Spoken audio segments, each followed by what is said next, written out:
What's going on, everybody? It's your boy Big O, back again with yet another vid. I'd like to just take a second to say thank you to everyone who's tuning in. I hope everyone is having a glorious day. And today I want to have a bit of a discussion about providing variety in your turtle's diet.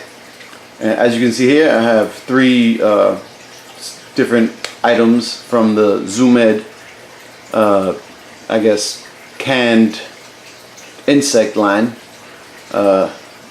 We can start here with the can O grasshoppers. We got a can of roaches and a can of crickets. Now, I've been using these for quite some time. This is actually the first time I bought the cockroaches. This is one of the newer products from this line. And I can say that it makes things, I would say just makes things a lot easier, because I'm willing to bet that the live animals, especially if they're gut loaded and, you know, properly cared for before you feed them to the animals, are probably more nutritious. But for somebody like me who has, you know, a pretty busy life, I mean, I have a full-time job, I have 6 turtles, you know, I have 4 different enclosures to maintain, and just, you know, day-to-day life and all these other things that go on. I'm not really equipped right now, and I don't have the time to be also taking care of live animals, you know, other than my turtles.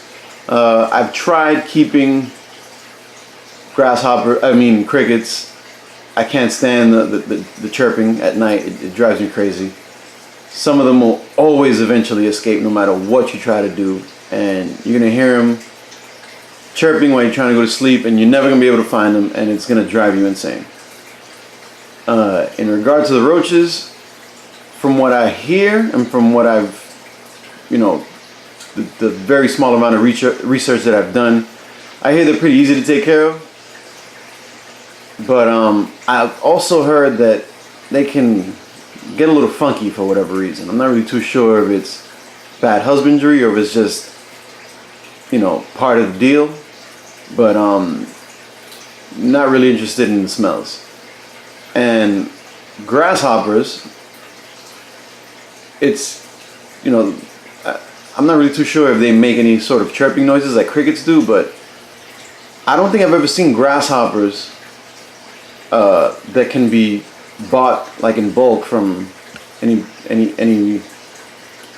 don't know, any vendor, I guess you could say, that are as big as the ones that come in this can. I've only seen grasshoppers this big really like in, you know, my backyard and stuff like that. So it just makes things a lot simpler. In regard to the nutrition aspect of it, you can always dust them with like a reptile multivitamin and calcium powder and things like that. Especially if you're going to be like sort of hand feeding them or feeding them with a tongue. Since you would be feeding them with a tongue, they're most likely not going to hit the water or get splashed in the water. So if you do dust them before you feed, most of the supplements will be consumed instead of being dispersed into the water. That's one thing you can do, and that's something that I've done before. Right now, I don't have any calcium or any multivitamin on hand, but you know, with the diet that I provide all my animals and the variety, which is the whole point of this video that I provide, all my animals are receiving a pretty nutritious, well-rounded, balanced diet. Now, I was talking about the size of the grasshoppers. They're pretty good size. I feed these mostly to my, well, I would say exclusively to my Mexican musk, my Pacific Coast Mexican musk. And, you know, she tears them apart. She loves these things. And they sort of come, I'm not going to say like dripping wet. They're not like in sitting in like a gravy or anything like that, but they are pretty moist. So it works very well when you do dust them with you know, whatever supplement you decide to use. The crickets, same thing. They're a little smaller. These I will be using for my striped necks and my my Scambia mab turtle, my smallest turtles. And it's the same thing, you know. I just throw them in there just occasionally, just so they can have something different to eat. I only feed 2 or 3 times a week, so it's not like I can, you know, I can do my best in regard to like feeding them different things, but I've developed like a pretty good scheduling, a feeding schedule, and you know, it's been working for me. And well, I'll just explain what I do. I feed on Mondays, Wednesdays, and Fridays. Mondays is what I like to call wheat germ day. I feed all the animals wheat germ pellets, and I've said this before. It provides the nutrients and vitamins that aid in the health of the shell and the skin of the animal. Things like retained scutes and any shedding problems that you might have. You want to throw some wheat germ pelleted food in there to, you know, help alleviate that. You also want to make sure they're getting the proper UV and, you know, proper basking lights and temperatures and things like that. But wheat germ will definitely help. On Wednesdays is what I like to call staple day, and I feed each animal their staple diet, which is always a pelleted food. And then on Fridays, I like to mix it up. Fridays would be the day that I'd be providing things like this, and just, you know, sometimes I go with more pellets, sometimes I, you know, do live feeder fish.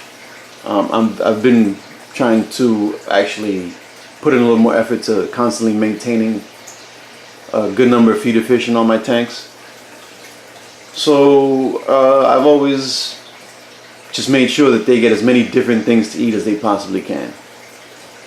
And these little cans here are helping me to do so. They're inexpensive, they're very easy to get, and like I said in the beginning of the video, it just makes things a lot simpler. I would highly recommend them. There are other brands other than Zoomad that provide these sorts of canned insect diets. And if you have other animals and other reptiles, I would imagine that it would be beneficial to their diet as well. So, with all that being said, the main point of what I'm trying to say is, make sure you are providing as well-rounded and as diverse a diet as you possibly can for all your animals, because I would say with almost any animal, especially ones that you're keeping in captivity in what is essentially an artificial environment, variety is one of the keys to, you know, health and longevity in the animal. So try them out. Any questions, comments, concerns, leave them down below in the comment section. Thanks again to everyone who's watching. I really appreciate it. And until the next time, happy reptile keeping. Peace.